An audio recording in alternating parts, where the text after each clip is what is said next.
This channel does not promote any violence, harmful, or illegal activities. All content provided by this channel is meant for an educational and information purpose only. Jamaat powerful ছিল 2001-এ এবং জামাতের সাথে কখনো শেখ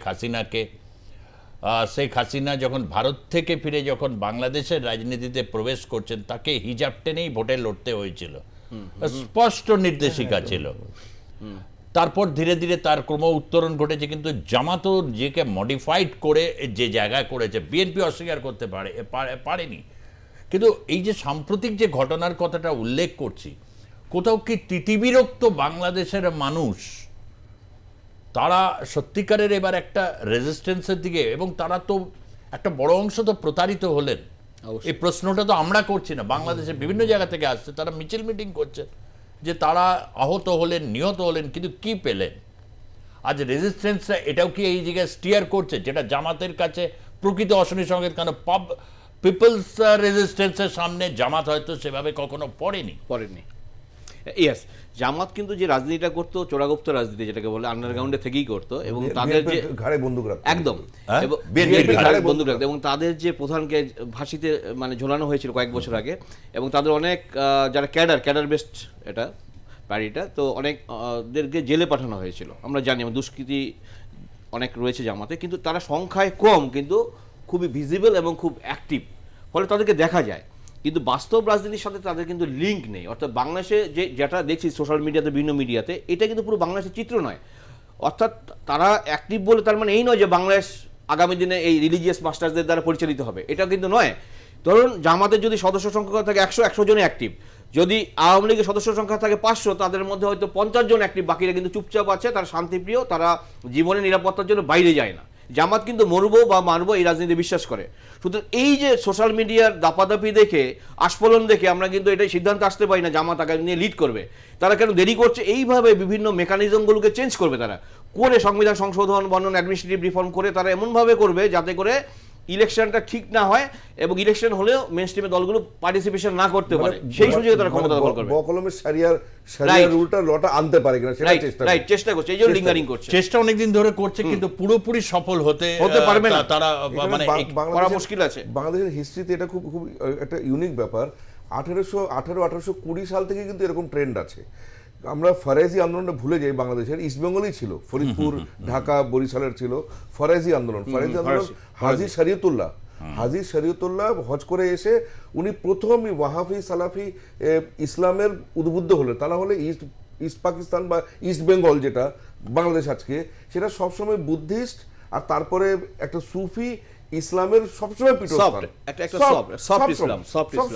শেখ শাহজালালকে আমরা right উইংয়ের বা right যাই বলুক, শেখ শাহজালালকে, কিন্তু শেখ শাহজালালও অতটা মানে মর্মান্তিক ইতিহাস নয় যতটা হাজী শরীয়তুল্লাহ বা ফরাইজিদের। কিন্তু ফরাইজি কিন্তু জায়গা পায়নি, মেইন স্ট্রিম বাংলাদেশের হিসেবে ফরাইজি আন্দোলন জায়গা পায়নি, কিন্তু ওরা জায়গা পায়নি। এই মরিয়া চেষ্টা। আমি গৌতম দত্ত আপনার কাছে আসছি।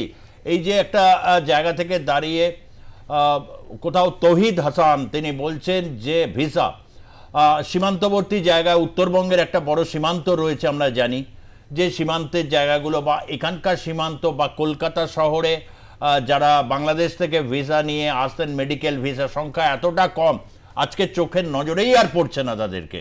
এই পরিস্থিতির কোনো পরিবর্তনের ইঙ্গিত কি তখনই হতে পারে যে শেখ হাসিনার পুনর্বাসন যদি ঠিক মতো হয় বাংলাদেশের রাজনীতিতে, তাহলেই এই ব্যাপারটা মিটবে? তার কারণ ভারত তো প্রায় মানে একদম পুরো বলা যায় এক্সট্রিম এক্সটেন্ট অবধি গেছে শেখ হাসিনার প্রসঙ্গে। কি বলবেন?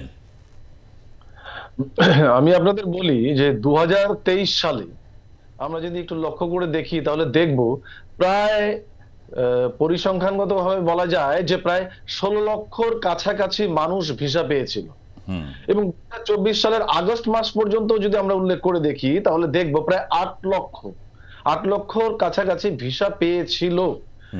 এই মানুষগুলো বেশিরভাগ ক্ষেত্রে ভারতবর্ষে এসছে, তার 1/3 মানুষ চিকিৎসার জন্য তারা এই ভিসাটাকে নিয়েছিল। বাণিজ্যিক কারণ বা ঘুরতে আসার কারণটা অনেকটাই গৌণ। পাশাপাশি আমাদের মনে রাখতে হবে যে আজকে আমাদের এই যে ইউনূস সাহেবের যে আজকে নরম মনোভাবাপন্ন, এটার পিছনে অন্য কারণ আমি কিন্তু স্ট্রেট ওয়েতে দেখবো না। আমার যেটা মনে হয়েছে যে এর পিছনে অন্যতম কারণ হচ্ছে দুটো বিষয়। এক হচ্ছে ডিসেম্বর মাসে যদি নির্বাচন হয়ে থাকে তাহলে পরে বাংলাদেশ এই মুহূর্তে যে বিষয়গুলোতে সবচেয়ে বেশি মানে সবচেয়ে বেশি অস্বাস্থ্যকর অবস্থায় পড়ে আছে, তার একটা হচ্ছে চিকিৎসা, একটা হচ্ছে খাদ্যদ্রব্য মূল্যের বৃদ্ধি এবং স্থিতিশীল সরকারের একটা অভাব। এবং মনে রাখতে হবে যে আমাদের খুব কাছেই চলে আসছে বন্যা, অর্থাৎ এই বন্যার দ্বারা কিন্তু প্রতি বছর এই জল বন্টন নিয়ে ভারতবর্ষের সঙ্গে দীর্ঘদিন থেকে বাংলাদেশের একটা টানা হেঁচড়া চলছেই, সেটাও কিন্তু একটা সমস্যা। ফলত ইউনূস সাহেব চাইছেন যে আগামীতে যে কোনো সময় যদি এপ্রিলের মাঝামাঝি সময় যে কোনো সময় যদি থাইল্যান্ডে এই বিমস্টেক সম্মেলনটা হয়, সেখানে যাতে মোদির সঙ্গে একবার সামনাসামনি মুখোমুখি বসতে পারেন তার একটা ক্ষেত্র প্রস্তুত তিনি করতে চাইছেন, যাতে করে ভারতের প্রতি তার একটা নরম মনোভাব নিয়ে কথা বলে যাতে সেই সময় সেই ক্ষেত্রটা প্রস্তুত থাকে। কারণ সংখ্যালঘুদের উপর পরম্পরা অত্যাচারের কারণে ভারত সরকার ইতিমধ্যে অসম্ভব অসন্তুষ্ট হয়ে আছেন বাংলাদেশের উপর। এই বাস্তবটাকে আমরা অস্বীকার করতে পারবো না। ফলত সেই সম্মেলনে যাতে একটা স্বাভাবিক পরিবেশ পরিস্থিতি তৈরি করতে পারা যায়, তার জন্য কিন্তু ইউনূস সাহেব সুন্দরভাবে একটা রূপরেখা তৈরি করবার জন্য চেষ্টা করছেন, আমার যেটা মনে হচ্ছে। আর দ্বিতীয় আরেকটা বিষয় আমি গতদিনে বলবার চেষ্টা করেছিলাম যে টিআইবি যেখানে দাঁড়িয়ে, টিআইবির যিনি অন্যতম প্রধান অর্থাৎ ইফতার কামারজান, এই ইফতার কামারজান যে আছে এই ভদ্রলোক এবং সেই সঙ্গে এই কি বলবো এটাকে আপনার সিপিডির যে চেয়ারম্যান অর্থাৎ রেহমান সোবহান যে অর্থনীতিবিদ, বিশিষ্ট অর্থনীতিবিদ, তিনিও কিন্তু বর্তমান সময়ে বাংলাদেশে সন্ত্রাসবাদ সমস্যা, বাংলাদেশে সন্ত্রাসবাদ দমনের ক্ষেত্রে কোন প্রকার সংস্কার হচ্ছে না। বাংলাদেশে দিনকে দিন চুরি, ডাকাতি, ছিনতাই থেকে শুরু করে যেভাবে একের পর এক বেড়ে যাচ্ছে, এই একের পর এক বেড়ে যাওয়াটাকে কিন্তু তারা অত্যন্ত শঙ্কা হিসেবে প্রকাশ করেছেন। ফলত এই কথাগুলো কিন্তু বর্তমানে ডিসেম্বর মাসে যদি নির্বাচন হয়, এগুলো কিন্তু সমাজের উপর যথেষ্ট প্রভাব পড়বে বলে তিনি মনে করছেন।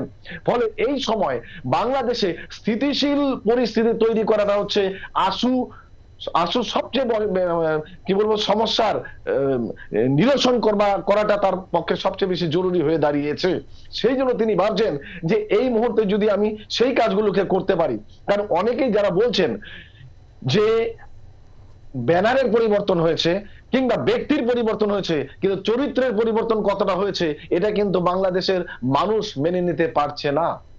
মোরাবার আপনি লক্ষ্য করে দেখবেন যে সমাজের বয়স্ক মানুষদের ব্রাত্য করবার একটা কৌশল কিন্তু অনেকভাবে পরিলক্ষিত হচ্ছে।